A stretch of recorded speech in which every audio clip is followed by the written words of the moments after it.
C'est un petit peu comme si à chaque levier, on récupérait 10-12 000 euros de marge. Comment remplacer son salaire grâce à l'immobilier? On va voir aujourd'hui une opération toute simple, extrêmement réplicable. Qu'importe où tu habites, qu'importe où tu veux faire ton opération, ça ramène l'équivalent de 40-60 000 euros par an, l'équivalent d'un salaire, d'un bon salaire de cadre français. On a 5 étapes, on a 5 leviers, on fonce tout de suite. La première étape, le premier levier qu'on va avoir, ça va être le potentiel bien. On ne va pas aller et on ne va pas se positionner sur tous les biens. On va aller que sur 2 types de biens pour faire cette stratégie de 5 leviers. D'abord, on va se positionner uniquement sur des grands studios ou alors des grands T2. Pourquoi on fait ça? Les grands studios qui vont avoir à peu près 25, 30, 27, 26 mètres carrés, on va pouvoir, s'il y a 2 fenêtres, créer une séparation et du coup transformer en T2. Même chose si on a un T2 qui fait aux alentours des 40, des 45, des 50, des 55, des 60 mètres carrés et qui possède 3 fenêtres, normalement, on va pouvoir mettre en place une séparation en plus et le faire passer en T3. Donc on va faire passer un studio en T2 et un T2 en T3. Pourquoi on fait ça? Parce que globalement, un petit T2 vaut toujours plus cher qu'un grand studio. Et donc même chose, un petit T3 coûte plus cher qu'un petit T2. C'est pour ça qu'on met en place ce levier. Généralement, sur ce genre d'opération, on va récupérer entre 40 et 60 000 euros de marge.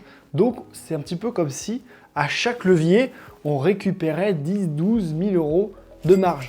Le deuxième levier, qu'est-ce qu'on va faire? Roulement de tambour, la négociation.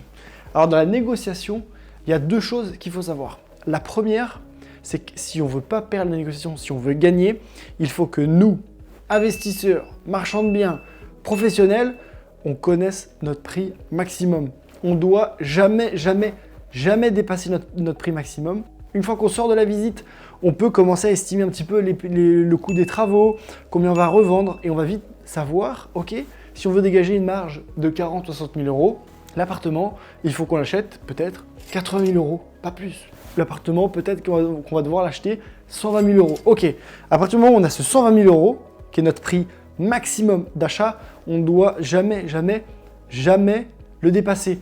Même si ça nous fait rater une opportunité de prendre peut-être un petit billet de 30-35 000 euros, on n'y va jamais. En dessous de 40 000 euros, c'est la limite. Et la deuxième chose à savoir dans une négociation, c'est qu'on va d'abord toujours faire une offre en dessous de notre prix maximum. Peut-être que notre prix maximum est de 120 000 euros maximum, on va faire une offre peut-être à 105, peut-être à 110, peut-être à 115 pour donner un petit peu de marge s'il y a la négociation. S'il n'y a pas de négociation, bingo, on a réussi à avoir l'appartement encore à un prix plus intéressant. S'il y a une petite négociation, on peut remonter à notre prix maximum. Mais c'est vraiment les 2 choses à savoir pour ce levier de négociation. Même chose, on va essayer d'aller négocier un petit ticket de 10, moins 10, moins 15, moins 20 000 euros pour qu'on récupère une décote de moins 10, moins 20, moins 30 000 euros. Troisième levier, qu'est-ce qu'on va faire? On va faire des travaux moins chers. Alors, j'ai pas écrit travaux pas chers, j'ai écrit travaux moins chers. Parce que si on veut faire une belle marge, il faut qu'on fasse des beaux travaux. Donc, si on prend l'artisan qui coûte le moins cher du pays, généralement, sa finition, c'est aussi la moins bonne. Donc, on va essayer de trouver des artisans qui ont un bon niveau de finition, qui sont sérieux, mais qui bossent un tout petit peu en dessous du prix du marché. Comment on fait pour le trouver? Hyper simple, il y a un paquet de méthodes, je t'en donne une. Les nouveaux artisans, par exemple. Et donc, pourquoi on va travailler avec des nouveaux artisans? Parce que généralement, quand un artisan arrive sur le marché, il monte sa boîte, généralement, il a un crédit pour son utilitaire, pour ses outils, il n'a pas forcément de réseau parce qu'il vient de se monter. Et donc, un artisan qui n'a pas beaucoup de réseau et qui a en plus la nécessité de travailler rapidement pour faire rentrer du chiffre d'affaires, eh bien, si on explique qu'on est professionnel, qu'on est investisseur, qu'on est marchand de biens, eh bien, on peut arriver à avoir des travaux un petit peu moins chers que le prix du marché. Donc, mettons qu'on ait une enveloppe très classique de peut-être 40 000 euros de travaux. Peut-être que si on travaille avec un artisan qui vient de se monter, il va nous faire un chiffrage à 30 000 euros. Et là, bingo, on a récupéré un petit billet de 10 000 euros. Quatrième levier, qu'est-ce qu'on va mettre en place? L'effet coup de cœur. Et oui, ça va être hyper important pour nous de vendre un petit peu plus cher que le prix du marché. On va l'acheter moins cher que le prix du marché et on va le vendre plus cher que le prix du marché tout en faisant les travaux moins cher que le prix du marché. C'est un petit peu la martingale pour faire une belle opération.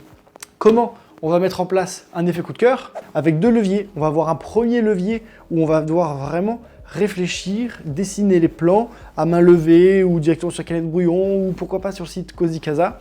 On va devoir réfléchir mètre carré par mètre carré. Le gros avantage, c'est qu'on fait des petites surfaces. Un studio, un T2, qu'on va transformer en T2 en T3. Donc on n'a pas des grands plans à faire. C'est pas très compliqué. Même si on n'a jamais fait de plan de notre vie, on va vraiment réfléchir mètre carré par mètre carré. Par exemple, la cuisine. Ok, la cuisine va peut-être prendre un linéaire de cuisine va prendre peut-être 3 mètres carrés et demi. Ok, on va vraiment se poser en disant ok, si on met la vaisselle ici, est-ce qu'on mettrait pas le l'évier de l'autre côté, comme ça on gagne un petit peu de place et compagnie. Et on va vraiment réfléchir mètre carré par mètre carré. On va trouver des solutions d'aménagement astucieuses. On va aussi trouver peut-être des idées de décoration ou des idées d'agencement un petit peu atypiques qui vont faciliter l'effet coup de cœur. Deuxième petit levier sur ce coup de cœur, c'est qu'on va venir mettre en place une super belle décoration. Il faut que notre bien il soit instagrammable. Quand on va voir sur Pinterest et qu'on tape T2 magnifique, je t'invite à le faire tout de suite sur ton téléphone, Pinterest, T2 somptueux, on va trouver des appartements qui vont être méga coup de cœur. Ils vont être super beaux, ils vont être incroyables les appartements. Et ben on va les copier-coller. On essaie de trouver un style un petit peu épuré qui est sur le goût un petit peu du jour. On va copier-coller le site. On va essayer de regarder les bougies, où est-ce qu'on peut acheter à peu près des choses similaires. On va regarder aussi peut-être les cadres, les miroirs, les canapés, le mobilier. Il faut que ça soit vraiment instagrammable, il faut que ça soit beau, il faut que ça sente bon. Et si on a mis ça en place, l'effet coup de cœur va nous permettre de vendre peut-être plus 10 000, plus 15 000, plus 20 000 euros au-dessus du prix du marché. Et on aura validé ce levier-là. Dernier levier qui est important, mais qui est le plus dur à mettre. Celui-ci, il n'est pas obligatoire. Mais c'est un petit peu le bonus. Généralement, quand on arrive ici, quand on a mis en place les 4 leviers, on a quand même sécurisé un ticket de 40 à 50 000 euros de marge. La prévente, c'est un petit peu la cerise sur le gâteau. Et donc, comment on va faire ça? Avant que nos travaux soient terminés, on va aller voir les agences du secteur, dans notre zone un petit peu là où il y a l'appartement. On va aller en voir peut-être 4, 5, 6 agences et on va leur dire « Bonjour monsieur l'agent immobilier, dans 3 mois, quand je vais terminer la rénovation de mon appartement, il sera nickel, dans cette rue-là, cet emplacement-là, la copro elle est déjà vérifiée, tout est bon. Est-ce que vous avez des clients? Si oui, gardez-les au chaud parce que dans 3 mois, je vais avoir un super bel appartement à vous remettre. On va passer les voir régulièrement, les 4-5 agences, ou alors on va leur passer un petit coup de fil régulier, ce qui va nous permettre déjà de tisser une bonne relation avec les agents immobiliers de notre secteur.